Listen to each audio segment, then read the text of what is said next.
Welcome to Transit Unplugged. I'm your host, Paul Comfort, and this is another edition of the world's leading transit executive podcast. And today, we're excited to have with us a national leader in transportation, Anne Graham, who is Chief Executive Officer of the National Transport Authority of Ireland. It's a great conversation. She tells me all about their existing services and her career, of course. And then we go into some of the plans for the future of basically electrifying the rail cars, 800 new electric buses, building an underground subway for the first time in Ireland, how they do all their contracting, which is a little bit different than how things are done here in the United States. And then also, the big thing I got out of the conversation was the support from the federal government for their public transportation operating dollars. They stepped right up during the COVID crisis, the peak of it, and made sure that their subsidies met the demand and are continuing to do so, it looks like, in this new year, a real model of federal support and recognition of the role of public transportation in a nation's economy. That's all on today's edition of Transit Unplugged.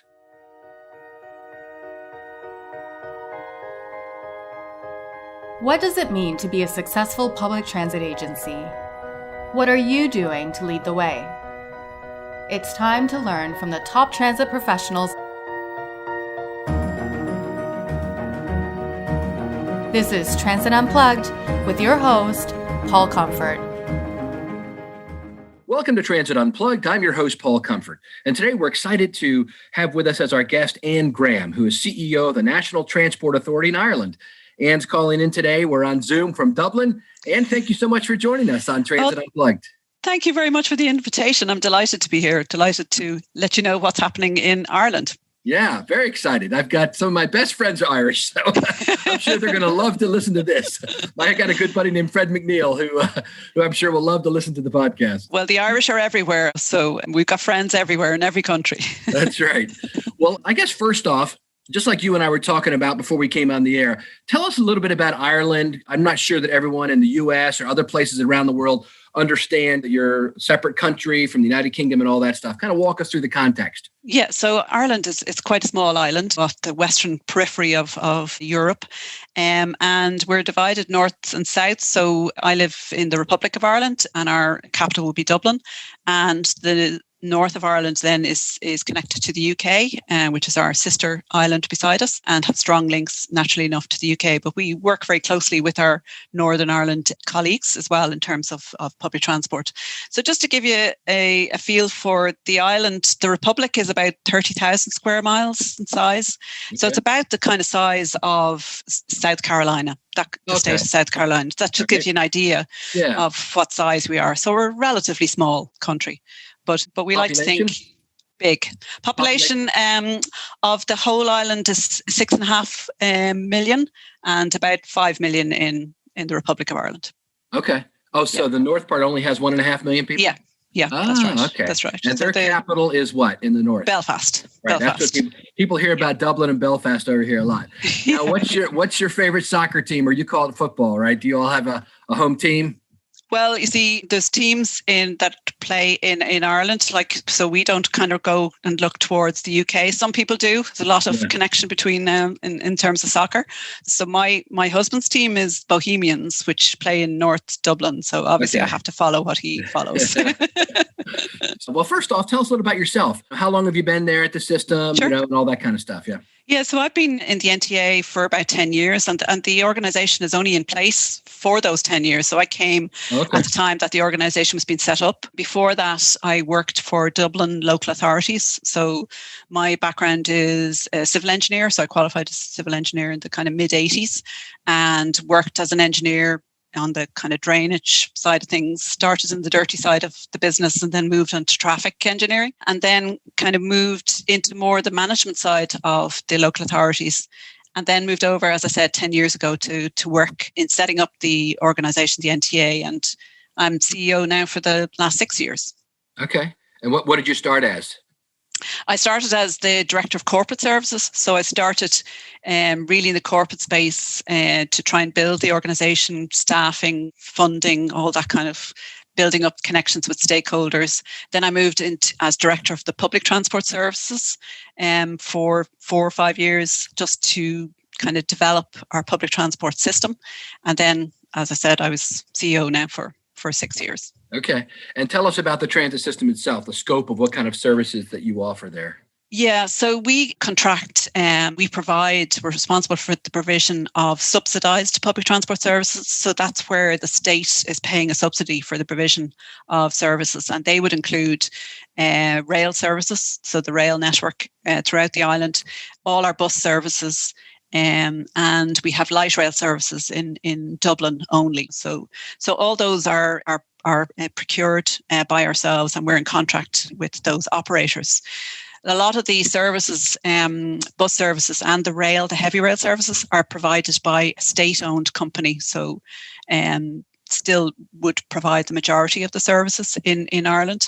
There are commercially operated services as well that we license. So their services and their bus services in the main or in complete their bus services, and they're operated without state subsidy. So they represent about 10% of public transport journeys across the state.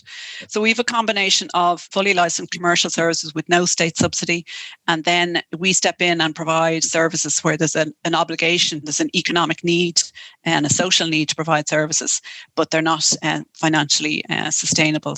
And we provide subsidy for those. We've also been working to introduce some competition into the subsidised market, because when we started off, it was fully provided by the state operators, and so now we've introduced some competition into that market. So those are fully tendered on the open market, and we've now got around 10 to 15% of our bus services are provided by privately owned commercial companies under contract to ourselves. Like what would some of those names be that people might know of? Go ahead. They would be based in the UK. So, and our Lewis, our light rail services, is operated by Transdev, also well-known operator throughout the world. So, and the light rail was always fully competitively tendered. So from the time it was introduced, it was competitively tendered. So, and how about demand response?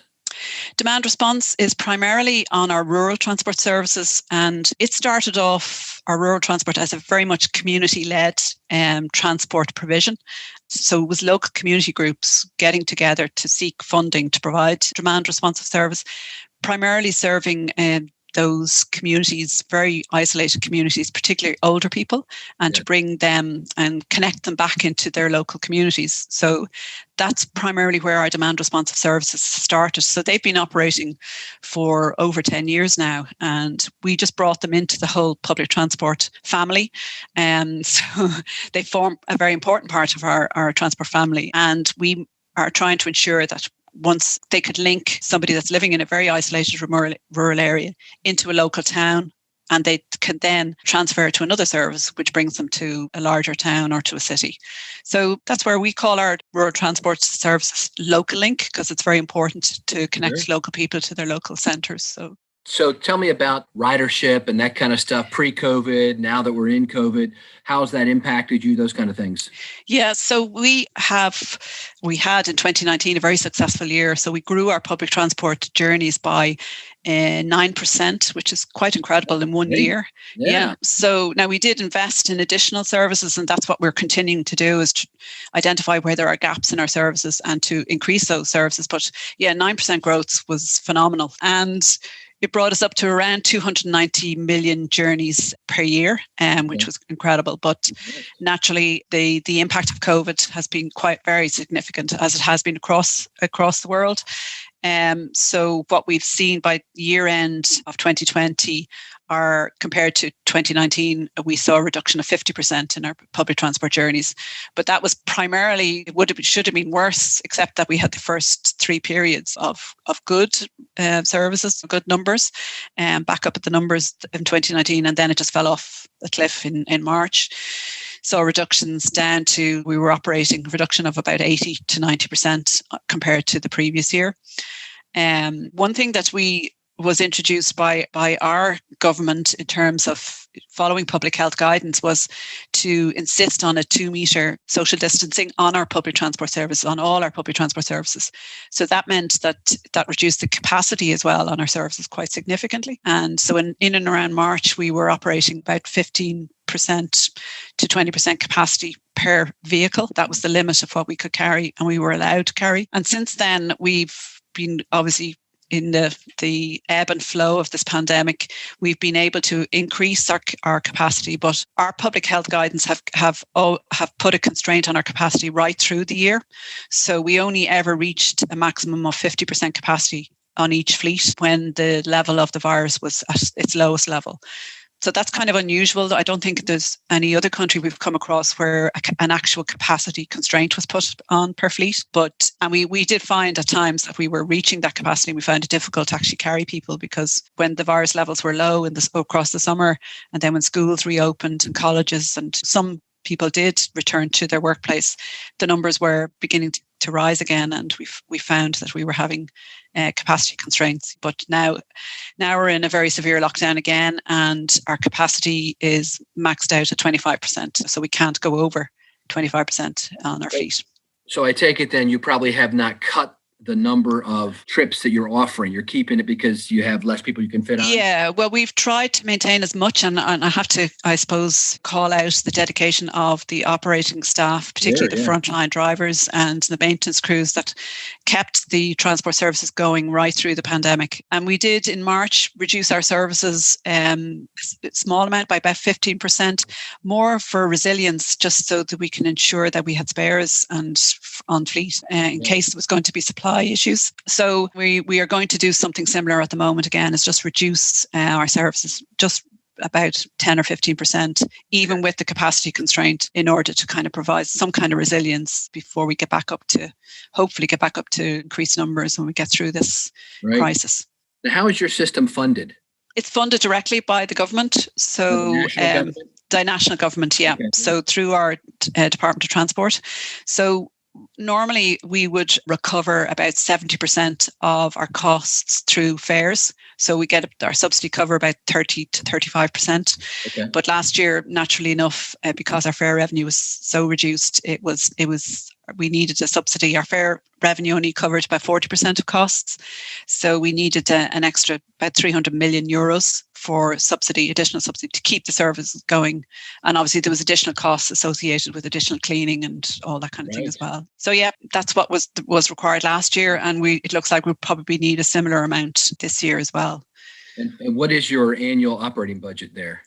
Across our operating budget is about 800 million euros, about 900 million euros on our services side. And then we have on our capital side, because obviously we invest in infrastructure as well. I think our overall budget, our turnover really would be about 1.8 billion euros this year. Yeah, that's amazing. Yeah. And you've been working, a lot of your staff, and you have had to work from home, right? Yes, that's right. We've been working remotely, working at home since March. With just very small number of staff, just receiving the post. That's all we have in our office at the moment. Have you had much impact of the COVID pandemic on your staff, like drivers and mechanics and staff? Well, in the early part, in the first series, we had a very minimal impact on staff, on operator staff, compared to other countries. We managed, I think, to keep the absence level, so that wouldn't be necessarily direct COVID infection, those that might have to self-isolate for a period of time, down to about 1% of the total operators staff, frontline staff, which was that was a very good achievement. Yeah. It was definitely down to the way the operators and drivers handled the early pandemic. In the recent days, because the community levels are a little bit higher, we're up around 5% absence on operator staff, and no deaths or anything like that. It's just been some infection. How many employees do you have, just in general? Yeah, in our organisation, we've about 200 direct employees and about another 200 that support staff that come in through contractors or consultants. Mm-hmm. Across the operating staff, the direct frontline, about 11,000 staff. Yeah. That's amazing. Yeah. Big crew. And that's wonderful. You haven't had anybody pass away from this. No. I know that on the first round, I live in Maryland near Washington, D.C. I didn't really know anybody that had COVID the first time around, but this second time, I know lots of people that have hit. So the second one seemed to come on strong here in the beginning of the year. Yeah. Let me ask you about a little bit more about your structure, because a lot of the people that listen to our show are inside transit. So they like all the inside story. So do you report to Secretary of Transportation or a minister, or how does all that work? And so to a prime minister or what? Yeah, we have a board, obviously. So we initially obviously are managed by board. So we have a board of 12 members. And how are they appointed? They're appointed by the Minister for Transport. So they're appointed by the Department of the Minister of Transport. And there are some that are automatic appointees, like the Chief Executive of Dublin City Council. He would be automatically a member of our board. So we report to the Department of Transport, so because our funding comes through them. So obviously we have to report on how we spend our funds and different kind of policy. So the department set the policy, we implement their policy. But we've got some statutory roles, like we've got to develop transport strategies particularly for the Greater Dublin area. Because originally we were going to be created as a Dublin Transport Authority rather than a national one. So a lot of our statutory powers relate to the Greater Dublin area and providing the infrastructure and the services for the Greater Dublin area. And then our powers were extended for the provision of services nationally, and we also regulate the commercial bus services, but we also regulate taxis as well, small public service vehicles as well. So we take all that kind of infrastructure. So we're obviously, as a state, we're a non-commercial semi-state agency. So we have to respond to the government as well. So there's committees of the Dáil, our government, that we would have to, if we're requested to give information, we obviously have to attend and go to committee meetings and all that. So been there, done that. Where I'm at in Maryland, our General Assembly starts today, and all these Facebook memories were popping up, me testifying before various committees because they have to approve the budget. Does the City of Dublin provide any financing, or just on your board? No, they're just on our board. So we fund the infrastructure, and we fund the local authorities to provide infrastructure like bus stop infrastructure or the cycling infrastructure. So a lot of work that we're doing, particularly in this COVID world, is about changing people's mobility in this time, or taking the opportunity to change people's mobility to more sustainable methods of transport.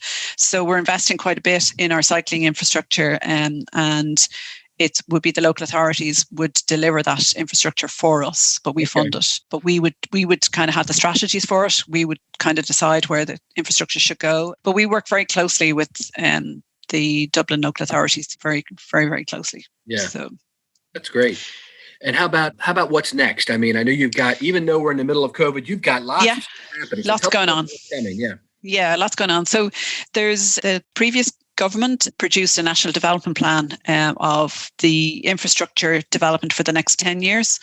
And for the first time in any national development plan in Ireland, we saw more money being set aside for the development of public transport versus the roads infrastructure. So in our earlier years, we invested, as a country, we invested a lot in our motorway infrastructure, our roads infrastructure, which the bus system obviously benefits from and lots of people benefit from. But now there's much more focus on investment in sustainable transport. So about 8.6 billion euros was set aside for sustainable transport infrastructure. So we've got three big programs that form part of that. The first one is Metrolink, which is a underground metro, about 19 kilometres of metro, which will connect Swords, which is a town in the north of Dublin City, to our airport and into the city centre.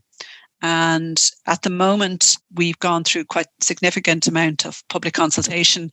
It's been actually delivered by a sister agency, which is Transport Infrastructure Ireland, and they work on light rail infrastructure and motorway roads, national roads infrastructure. So again, we set the strategy, we're the funders, and they'll do the day-to-day kind of delivery of that, with us overseeing it and obviously working very closely with us. So that at the moment is, we're just completing the design. We're finalising the business case, which has to go to government because we have to present to government. They have to see that there is a business case for this, get approval for us to then take it into the planning stage. So we have a statutory planning framework that we have to go through as well. And that's where things can sometimes get tricky, as you can imagine, because the public have a right to object to what we're planning to do. And this will go through an oral hearing, and there's a process involved in that. And particularly when there's compulsory purchase of property, you have to go through this process in Ireland before you're in a position to do that. So that will be considered a mega project from Ireland's perspective anyway, and it'll be the first underground metro. Awesome. And then We've another program to continue to electrify our rail line, our heavy rail system, our commuter rail system in Dublin. We call that the DART Plus program, and DART is the name we give to our current electric system, which is about 50 kilometres of electric railway line. And we want to extend that by another 100 kilometres of electric rail line. So it's really electrifying the existing line so that it can take trains. The first kind of phase of that is actually purchase of fleet. So we decided with our partners, Darren, who are our operator, will deliver this infrastructure as well, to procure battery electric and electric fleet. So what we wanted to do was provide the capacity as early as possible in the program without necessarily having the overhead lines to operate the electric fleet. So that's why we're going for battery electric in the initial phases, so that we can actually increase the capacity of the system, because we were definitely constrained in terms of the numbers of people that we could carry versus the demand. We hope to place an order, or Irish Rail hope to place an order in this quarter, or maybe certainly early 2021, for a significant amount of rail fleet. And then they will move to bring through the planning process again all the electrification and all the infrastructure works associated with the electrification. And then finally on the bus system, because of the size of our country and even our cities and how dispersed our population is, even within the city, we don't have very dense city environments. So it means the bus is the workhorse for our public transport system, and always will be, even in Dublin. So it'll still carry the vast majority of our public transport journeys. So we decided to kind of develop a program called Bus Connects, which is really about looking at every aspect of the bus system and improving it. So we looked at the network. Is the network fit for purpose for the city and the way the city is developed and the way people are changing in terms of their journeys? And we engaged actually Jared Walker, who you may know. He came to work with us on our network and to just relook at our network fresh. And the other key part of the program is actually improving the bus priority on our city streets, because at the moment the bus shares its journey with car traffic for about 70% of its journey. So naturally enough, as the city gets congested, the bus gets held up and the journey times aren't as efficient as they could be. So we've undertaken a very significant public consultation on a series of interventions across all the radial routes into the city, where we want to provide a full bus priority in each direction and a segregated cycle lane in each direction, and as well as place for car as well, and walking as well. So given that in Dublin our streets aren't that wide, this has meant that we are for the first time looking at compulsory purchasing property in order to provide for the bus system or the cycling system. And we've never really gone into that space before. So naturally enough, that's quite controversial, because you're impacting on people's property, and also it's impacting on roadside trees, and a significant number of roadside trees could have been chopped. And so there's a lot of heat around that, naturally enough, but it's all about providing the balance, like what in the conversations that we had with the public, if you want an efficient bus system, this is what you have to do, is provide that kind of priority.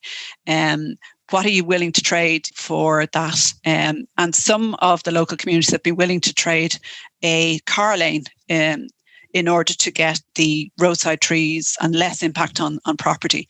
So in our next iterations that we just completed on public consultation, we've got more one-way streets now, one-way systems, in order to kind of mitigate the impact on property and on roadside trees, but we still retain a very significant proportion of the bus priority. So that's what we're doing in Dublin. And then we're going to transfer that to our other cities then as well. So we've just started that. We'll be going for, again, because there's still compulsory purchase of property in that, we have to go through the planning process again. So our three big projects are all going into the planning process this year. Normally, it's very typical of buses, like you have nothing for years and then they all come together at once. So that's really where we are on the major infrastructure, as well as doing all the walking and cycling improvements right across the country as well. So we've a lot going on. Dramatic improvements. Did I also hear that you're going to do a lot more electric buses as well? Yes. Yeah. So part of the improvement on Bus Connects is actually to improve the fleet as well. And our Minister for Transport, our current Minister for Transport, is a member of the Green Party. So naturally enough, there's been a huge focus on our transport emissions because that's our second highest emissions as a country. It comes from the transport area, carbon emissions. So there's a huge drive now for us to meet our targets that have been set by Europe for us to reduce our net carbon emissions. So we've moved, we've just taken delivery of a hybrid fleet, hybrid diesel fleet. We use double deck buses a lot on our buses, so we're very similar to the UK. We use single decks just for where we got lower demand, but we tend to use double deck buses. So we initially moved into the hybrid space, so that the battery will be able to kind of do the journeys that we are demand of our bus system right throughout the day. And we also kind of set a target for going into the fully electric double deck fleet, that they would operate for the full day without an in-service charge. So that means that the battery power has to be quite significant. And I think we're only getting to the stage now, or we only feel that the market has moved to the space that we can actually go and procure those. So we've just started the procurement now for up to 800 double-deck, fully electric vehicles. So we'd expect to see those arriving on the street towards the end of 2022. We're excited about that. And we will also move into fully electric single-deck fleet as well. And I think we were also going to test some hydrogen-fueled electric fleet as well. So we were taking on 3 buses, which we'll receive early this year as well, test them out and obviously see what's involved. But I think there's definitely a future for hydrogen as well in terms of fueling public transport. So we're in a bit of a test mode learning. We've obviously got to change our depot infrastructure now so that we have charging, overnight charging across all our depots. So quite a bit of work to do now to get that in place as well. Well, you're going to be busier than ever this year. Yeah, definitely. Yeah. Absolutely. But it's exciting to see the investment from the federal level here in the U.S. and a lot of places in Canada and others. Public transportation operating dollars have largely been a state and local responsibility. But I think federal governments around the world are realizing, like yours has, that we have to invest in what we want our future to look like. We can't just let things happen. We have to take intentional action. And if we want a cleaner, better environment and better mobility for our people, I think you're setting an example for the rest of the world, Anne. I'm delighted to hear that. Delighted. Well, we're very excited about it. We believe that it also makes financial sense and economic sense as well, because the cost of car congestion, if it's let increase year on year, is very significant. Like we estimated that if we did nothing, that the cost just in Dublin will be 2 billion euros per year of congestion. Wasted productivity kind of thing? Yeah, wasted time, journey times, all that. So there's huge economic benefit, and particularly in the bus system, because the cost of the infrastructure is quite low. It's really a roads project. It's really about relining your streets, basically. It's not huge more investment compared to a light rail or a heavy rail system. So you can provide a lot by just with relatively low levels of investment. And similarly on the cycling side, and I think what we've seen now and what COVID has kind of forced us to do is just think again about how we deliver even our cycling infrastructure. Whereas before it tended to be quite a big project because you wanted to do them off-road and protect them. And now we've developed just a curb that's actually built along the side of the road, provides that protection. So it's just cyclists are still at the same level as the road, but you've got a protective curb that gives that sense of security. So in times of crisis, you always tend to find that you come up with a bit more creative solutions when you want to deliver them quite quickly. So, well, it sounds like you guys are on the path to do that, Anne. I hope so. Thank you so much for being with us today. It's been an honor to have you. And as I mentioned, I'm not seeing the kind of federal leadership that you all are having there in your country, in a lot of countries. So I hope that people around the world, we're heard in 99 countries, I hope they all listen to this as a great model for them to consider. Great. That's great. Thank you. Thank you. You've been listening to Transit Unplugged, powered by Trapeze Group. To stay up to date, subscribe on iTunes or Google Play, or join the conversation at transitunplugged.com. Thanks for listening.